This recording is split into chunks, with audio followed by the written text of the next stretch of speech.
கோபுரம் டிவி நேயர்களுக்கு இனிய வணக்கம். இன்று பிறந்தநாள் காணும் மற்றும் மணநாள் காணும் அத்துணை சகோதர சகோதரிகளுக்கும் எங்களது இனிய வாழ்த்துக்கள். பாபாவின் ஆசிகளோடு பல்லாண்டு காலம் நீங்கள் எல்லா வளங்களும் செல்வங்களும் பெற்று நலமுடன் வாழ வாழ்த்துகிறோம். பாபா அழைக்கிறார். அவரின் பொன்மொழிகளை கேட்பதற்காக, நம் பிரச்சனைகளை தீர்த்து வைக்கும் அற்புதமான கூட்டு பிரார்த்தனை செய்வதற்காக, மேலும் மனம் ஒருநிலைப்படவும் மனம் அமைதி பெறவும் அற்புதமான தியானம் செய்யவும் பாபா அழைக்கிறார். பாபா நம் கரங்களை பிடித்து அழைத்துச் சென்று அற்புதம் நிகழ்த்தவிருக்கிறார். வாருங்கள், பாபாவின் பொன்மொழிகளை தரிசனம் செய்வோம். அன்பு குழந்தையே, உன்னை எல்லோரும் அவமானப்படுத்துவது போலவும் கைவிட்டுவிட்டது போலவும் எல்லாமே இருந்தும் எதுவுமே இல்லாதது போலவும் எல்லோரும் இருந்தும் அனாதையைப் போலவும் இப்போது நீ உணர்கிறாய். ஆனால் உன் கர்ம வினைகளை அழித்து அதை உனக்கு சாதனை காலமாக மாற்றத்தான் நான் இங்கு போராடி கொண்டிருக்கிறேன். இறை நாமத்தை நீ உச்சரித்து கொண்டே இரு. அது உன்னுடைய கர்ம வினைகளின் பிடியை தளர்த்தும்.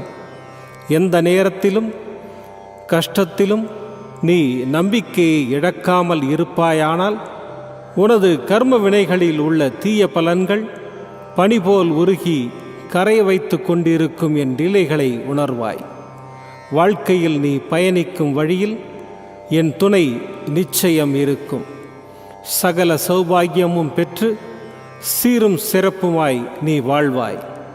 உன் வேண்டுதல்கள் எல்லாம் பலிக்கும். என் வார்த்தைகள் மீது நம்பிக்கை வைத்து செயல்படு. உன் அப்பா சாயிருக்கிறேன், கவலைப்படாதே. ஓம் சாய்ராம். பாபாவின் அற்புதமான பொன்மொழிகளை தரிசனம் செய்தோம். அடுத்த நிகழ்வு கூட்டு பிரார்த்தனை. நம் மனநலன் சார்ந்த பிரச்சனைகளுக்காகவும் உடல் நலன் சார்ந்த பிரச்சனைகளுக்காகவும் மற்றும் நம் அனைத்து விதமான பிரச்சனைகளுக்காகவும் சாய்நாதரிடம் கூட்டு பிரார்த்தனை செய்வோம். வாருங்கள், இந்த அற்புதமான கூட்டு பிரார்த்தனையை செய்வோம். பிரார்த்தனாஷ்டகம். 8 பிரார்த்தனைகள். சாந்தமான மனம் கொண்ட சாயிநாதரே, அறிவின் சிகரமே, அன்புள்ளம் கொண்டவரே, கருணை கடலே, உண்மையின் இருப்பிடமே, மாயை என்னும் இருளை அகற்றுபவரே, ஜாதி மத பேதங்களுக்கு அப்பாற்பட்டவரே, எங்களின் புரிந்து கொள்ளும் திறமைக்கு அப்பாற்பட்டவரே, அன்பின் இருப்பிடமே, ஷீரடி வாழ் இறைவனே, என்னை காப்பாற்றும், என்னை காப்பாற்றும். ஞான சூரியனே, ஞானத்தை வழங்குபவரே, பக்தர்களின் மனங்களில் உலவிடும் பரமஹம்சரே, அனைத்து நன்மைகளுக்கும் காரணமானவரே, தங்களை சரணடைந்தவரை காப்பவரே, படைக்கும் தொழில் புரியும் பிரம்மாவும் காக்கும் கடவுளான விஷ்ணுவும் நீங்களே. 3 உலகங்களையும் யுகங்கள் முடிவில் தன்னுள் ஐக்கியமாக்கிக் கொள்ளும் ருத்திரனும் தாங்களே. நீங்கள் இல்லாத இடம் இந்த பூமியில் ஏது? எல்லாம் அறிந்த இறைவன் நீங்கள். எங்கள் எல்லோரின் இதயங்களிலும் வசிப்பவரும் நீங்களே.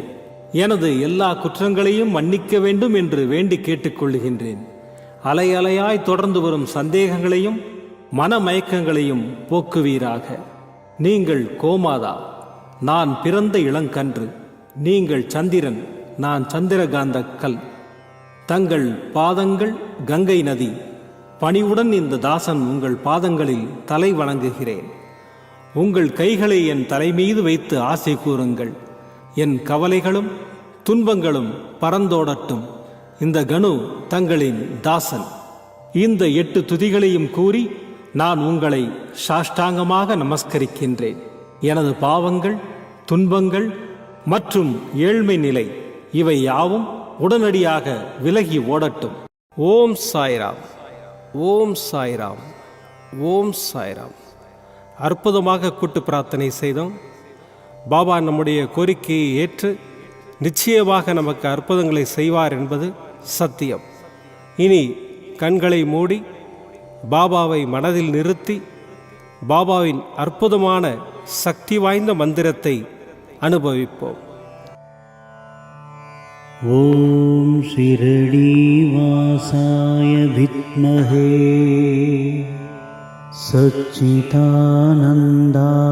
धीमहि तन्नो साई प्रचोदयात्. ओम शिरडीवासाय विद्महे सच्चिदानन्दाय धीमहि तन्नो साई प्रचोदयात्.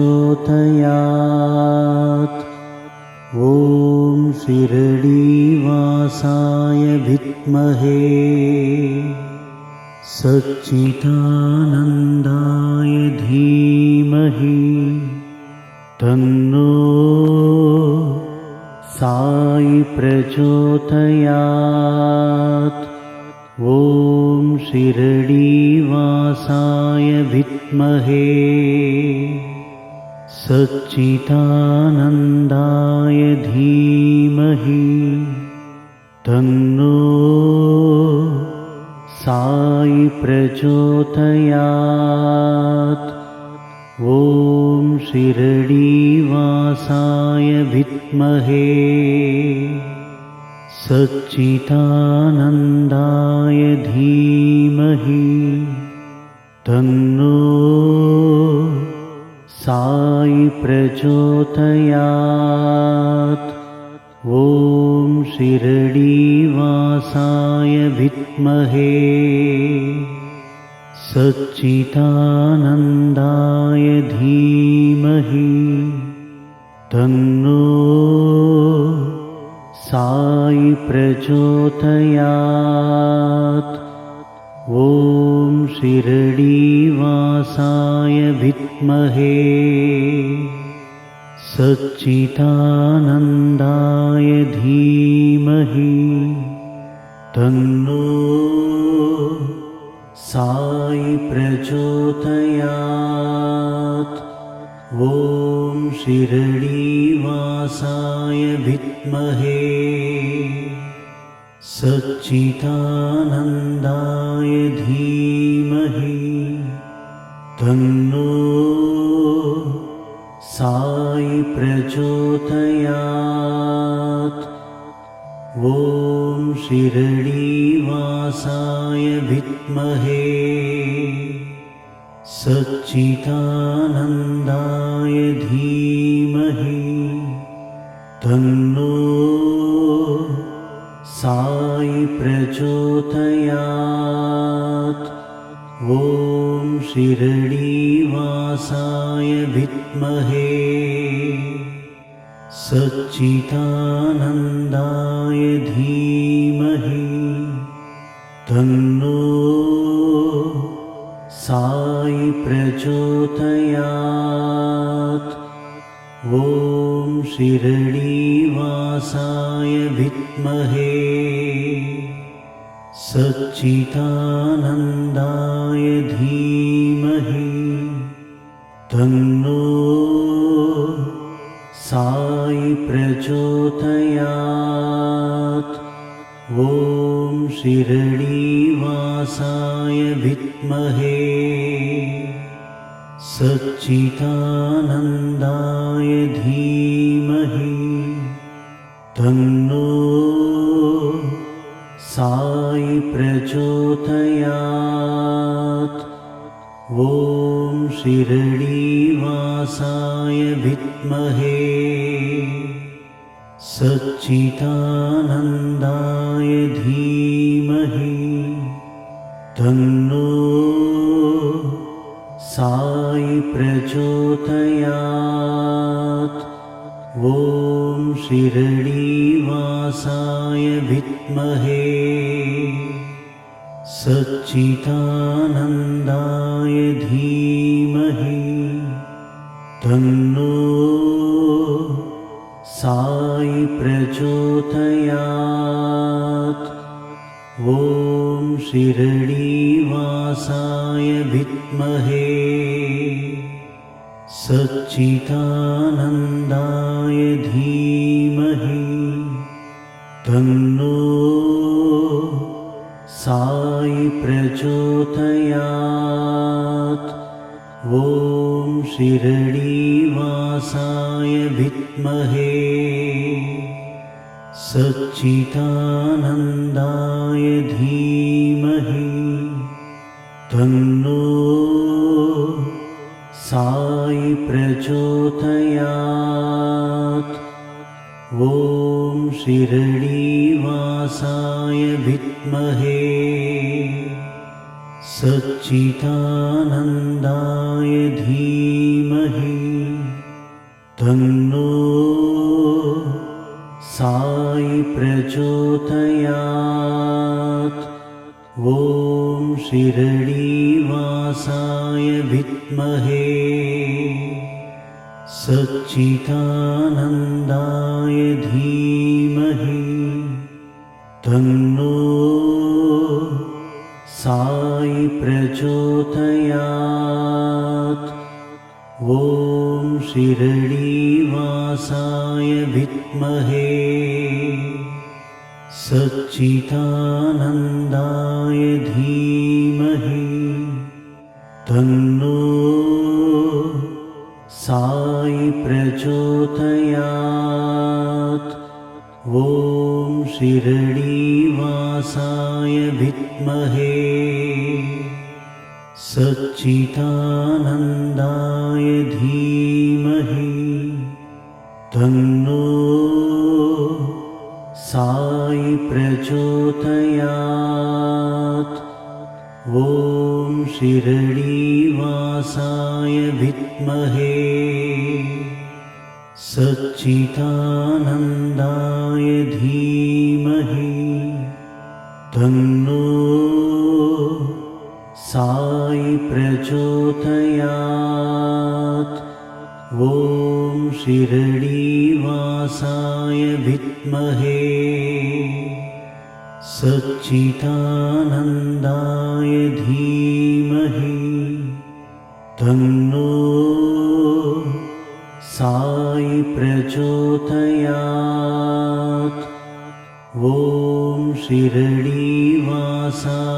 विद्महे सच्चिदानन्दाय धीमहि तन्नो साई प्रचोदयात्। ॐ शिरडीवासाय विद्महे सच्चिदानन्दाय धीमहि तन्नो साई प्रचोदयात्। ॐ शिरडीवासाय विद्महे सच्चिदानन्दाय धीमहि तन्नो साई प्रचोदयात्। ॐ शिरडीवासाय विद्महे सच्चिदानन्दाय धीमहि तन्नो साई प्रचोदयात्। ॐ शिरडीवासाय विद्महे सच्चिदानन्दाय धीमहि तन्नो साई प्रचोदयात्।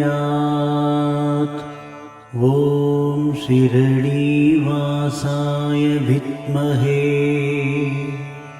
सच्चिदानन्दाय धीमहि तन्नो साई प्रचोदयात्। ॐ शिरडीवासाय विद्महे सच्चिदानन्दाय धीमहि तन्नो साई प्रचोदयात्। ॐ शिरडीवासाय विद्महे सच्चिदानन्दाय धीमहि तन्नो साई प्रचोदयात्। ॐ शिरडीवासाय विद्महे सच्चिदानन्दाय धीमहि तन्नो साई प्रचोदयात्। ॐ शिरडीवासाय विद्महे सच्चिदानन्दाय धीमहि तन्नो साई प्रचोदयात्। மீண்டும் நாளை காலை இந்த அற்புதமான பாபா அழைக்கிறார் நிகழ்ச்சியில் சந்திப்போம். நன்றி, வணக்கம். விதமான பக்தி நிகழ்ச்சிகளை உங்களுக்காக தந்து கொண்டிருக்கிறது உங்கள் கோபுரம் டிவி. உங்களுக்கு பிடித்த நிகழ்ச்சிகளை லைக் செய்யுங்கள், உங்களுக்கு பிடித்த மாணவர்களுக்கு ஷேர் செய்யுங்கள். மேலும் சப்ஸ்கிரைப் செய்வதோடு மட்டுமல்லாது அருகில் இருக்கும் பெல் பட்டனை கிளிக் செய்து கோபுரம் டிவி நிகழ்ச்சிகளை உடனுக்குடன் தெரிந்து கொள்ளுங்கள். மற்றும் ஒரு மகிழ்ச்சியான செய்தி, கோபுரம் டிவி ஆப்பை கூகுள் பிளே ஸ்டோரில் ஃப்ரீ டவுன்லோட் செய்து கோபுரம் டிவி நிகழ்ச்சிகளை தொடர்ந்து கண்டுகளியுங்கள். பாருங்கள், ரசியுங்கள், பரவசமடையுங்கள். gopuramtv.com. பக்திமயம்.